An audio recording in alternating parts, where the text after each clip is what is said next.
As a cemetery operations coordinator, my daily life is a delicate balancing act between the mundane and the morbid.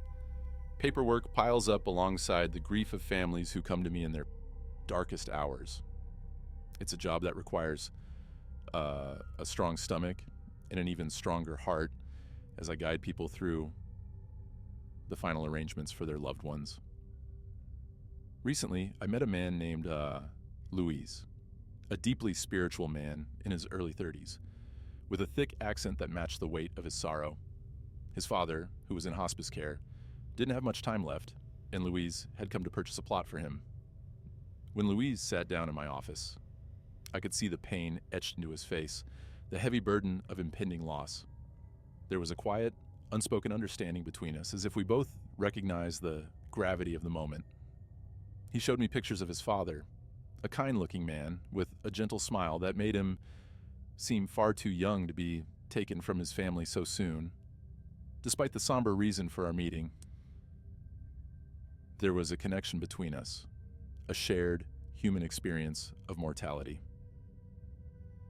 Just days later, Louise's father passed away. Louise returned to arrange the funeral service, and I made sure everything was prepared as smoothly as possible. The day of the funeral was one of those stormy days where the sky seemed to mirror the grief of those gathered below. The clouds hung low, dark, and heavy, and the rain poured down relentlessly, turning the cemetery grounds into a sea of mud and puddles. It's often said that rain during a funeral is a sign of good luck, but as I stepped out under the front awning to greet Louise, I felt anything but lucky. The weight of the day pressed down on me, a suffocating reminder of the sorrow that had brought us all together. The funeral procession wound its way through the cemetery, the hearse leading the way as the rain battered down in sheets. The once familiar paths through the graveyard were transformed into a surreal, otherworldly landscape, where the weight of the rain seemed to echo the weight of grief. I followed the hearse in one of the cemetery pickup trucks, gripping an umbrella as I stepped out to supervise the burial. It was my duty to ensure everything proceeded smoothly, though the storm made it difficult to focus on the usual checklist of tasks. As the casket was lowered into the ground, I glanced over at Louise, standing among the small gathering of mourners. His face was a portrait of despair, his eyes filled with a deep, unspoken sorrow. The sight of him, so consumed by grief, stayed with me as the ceremony came to an end. After the last mourner had departed, I climbed back into the truck and took a few laps around the cemetery, my daily routine to check that everything was in order. But today, my thoughts were elsewhere, clouded not only by the paperwork waiting for me, but also by the image of Louise, broken and lost. The day dragged on, the storm growing fiercer with each passing hour. By late afternoon, it was already dark, the storm clouds blotting out any remaining light. It was early March, and though the days were beginning to stretch longer, the relentless rain made it feel like night had fallen early. I prepared to close the cemetery, feeling the weariness of the day settling into my bones. As I made my final patrol, something caught my eye. A figure moving quickly down one of the narrow lanes between the tombstones, disappearing behind a hedge. I squinted through the downpour, trying to make sense of what I'd seen. It was too late for visitors, and the cemetery was about to close. I honked the truck's horn, a signal that the grounds were shutting down for the night, but there was no response. The figure didn't reappear. Concerned that someone might have been left behind or was simply lost in the storm, I grabbed my umbrella and ventured out into the rain. The cold water drenched me instantly as I hurried toward the spot where I'd seen the figure. I called out, but my voice was swallowed by the storm. The rows of tombstones stretched endlessly on either side, their shapes blurred by the rain. I searched for nearly 20 minutes, combing the area beyond the hedge where the figure had vanished, but there was no sign of anyone. The cemetery was silent, save for the relentless patter of rain on stone and earth. Soaked to the bone and shivering, I finally gave up and retreated back to the office. Something about the encounter gnawed at me, an uneasy feeling that I couldn't shake. Hoping for answers, I turned to the CCTV footage, fast-forwarding through the recordings in search of any sign of movement. But the storm had wreaked havoc on the cameras. The footage was grainy, distorted by the constant rain and the encroaching darkness. All I could make out were vague blurs, the occasional flicker of motion that could have been anything, a gust of wind, a stray animal, or perhaps nothing at all.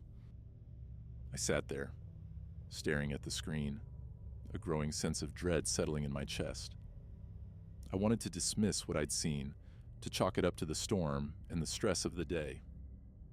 It wasn't that simple. Something told me that whatever I'd seen out there, whatever had disappeared behind that hedge, wasn't gone. Not entirely. I tried to push the strange encounter from my mind, focusing on the mountain of paperwork that still needed my attention.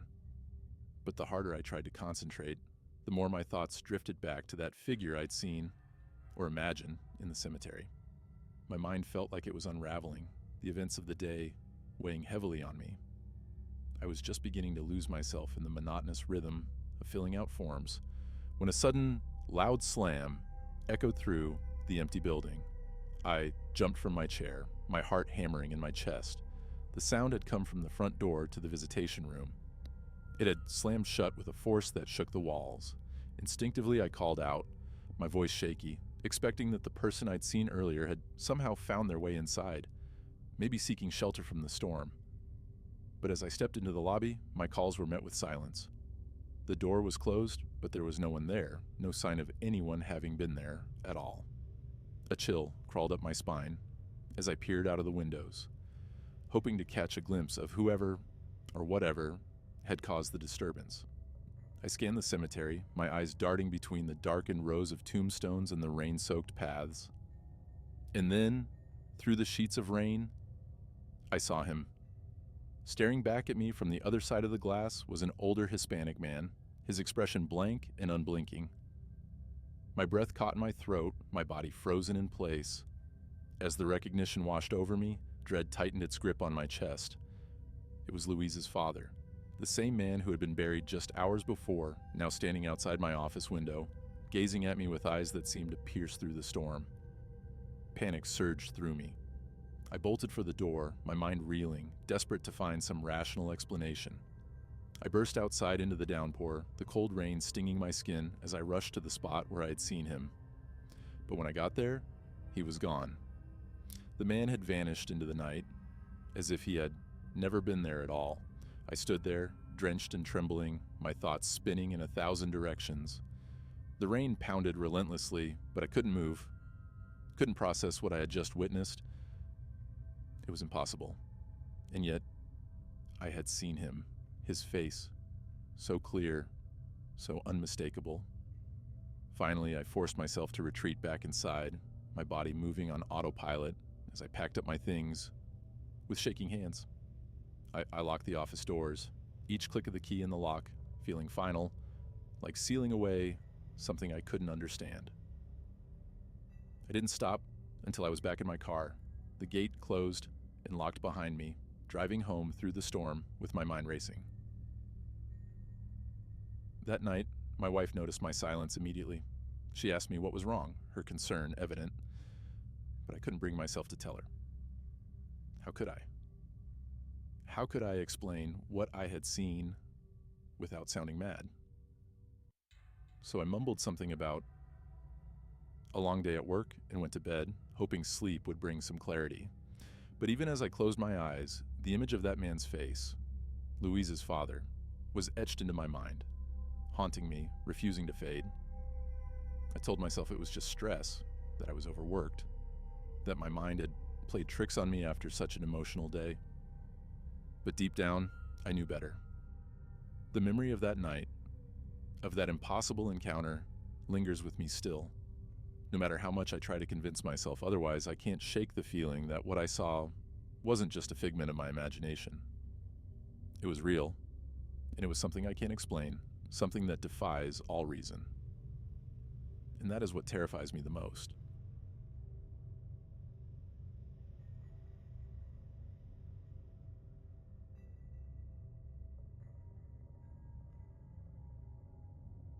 My name is Thomas, and this happened on one of those nights when the chill in the air seeps into your bones, making every breath feel heavy and cold. It was October, the time of year when the wind seems to carry whispers of the past, and the leaves crunch underfoot like brittle bones. I live in a town that's big enough to feel lonely, but small enough that you know everyone by name. The place is old, poor, with buildings that have stood since the early 18th century, their weathered facades giving the town a perpetual air of decay and mystery. At night, the town transforms, the shadows deepening until every corner looks like it could hide something waiting to be found, or something best left alone. My friend and I, both die-hard metalheads with our own band, were feeling restless one night. It was 3 a.m., the witching hour, when the world is at its quietest and anything seems possible.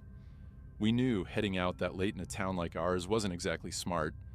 Crime, the lurking dangers of a poor town.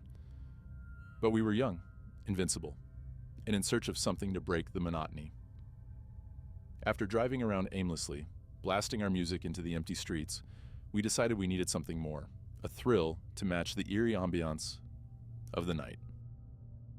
The massive cemetery behind the old town square seemed like the perfect spot.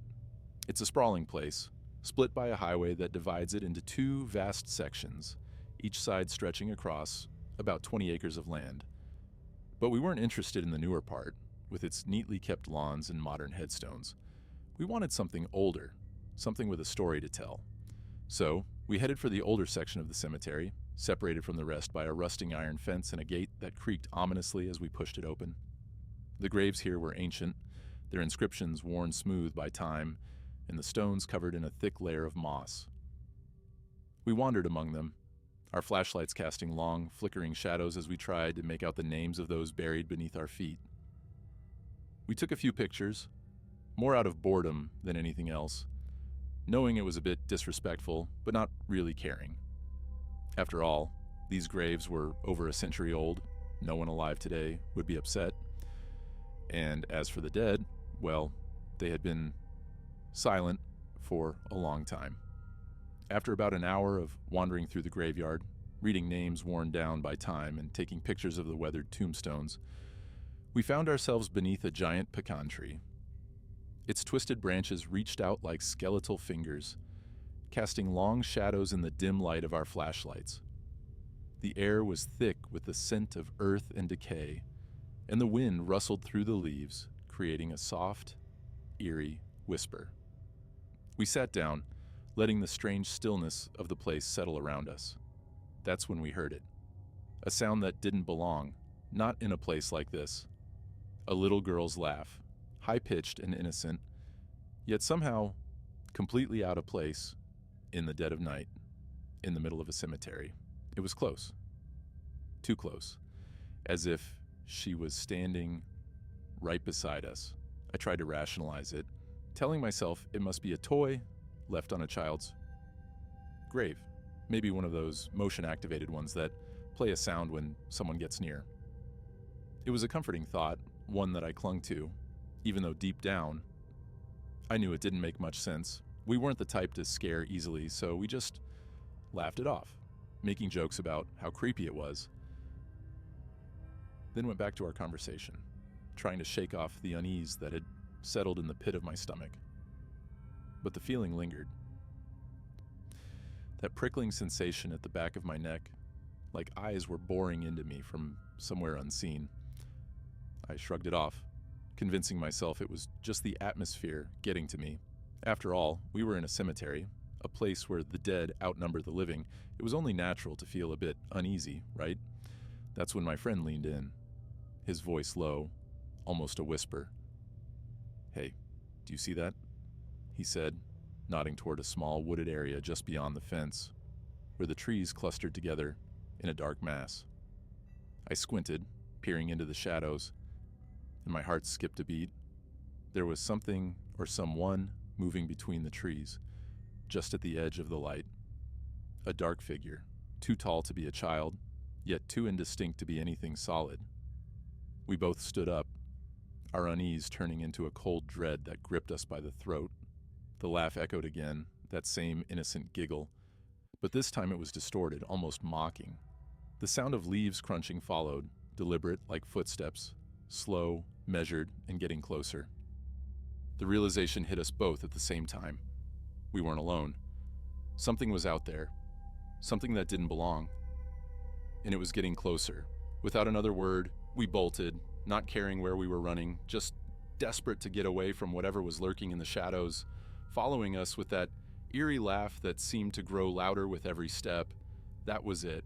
We bolted, not even thinking, just running down the hill as fast as our legs would carry us, towards my car parked at the bottom. I've never run so fast in my life. The little girl's laughter followed us, growing louder, more distorted, as if it was right on our heels.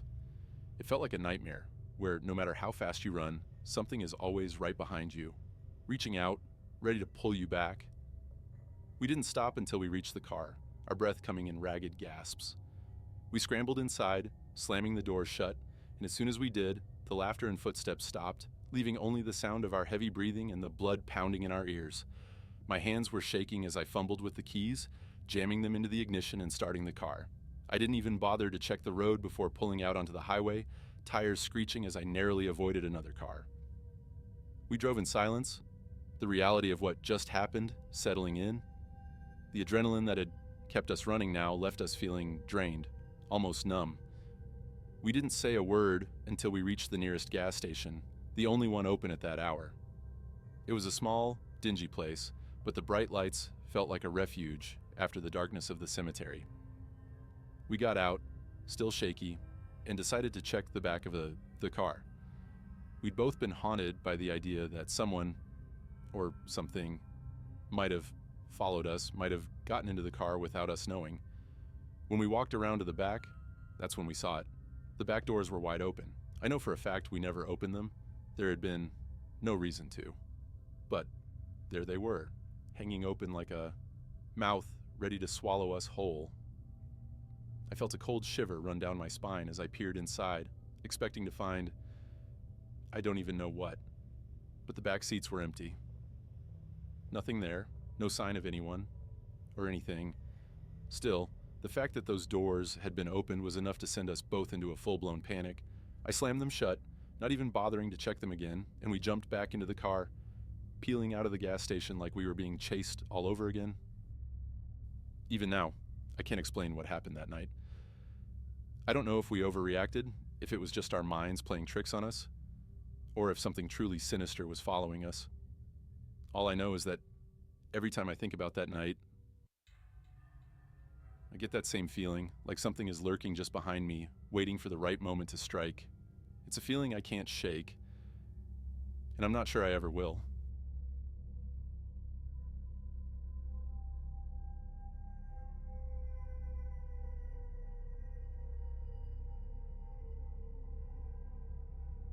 Back when my friends and I were teenagers, we were pretty reckless.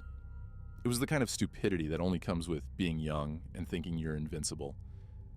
I was 17 or 18 at the time, and October had rolled around, the perfect month to do something spooky in the spirit of Halloween. One night, after a few too many drinks, I had what I thought was a brilliant idea. Why not sneak into this small cemetery about 10 minutes from my house?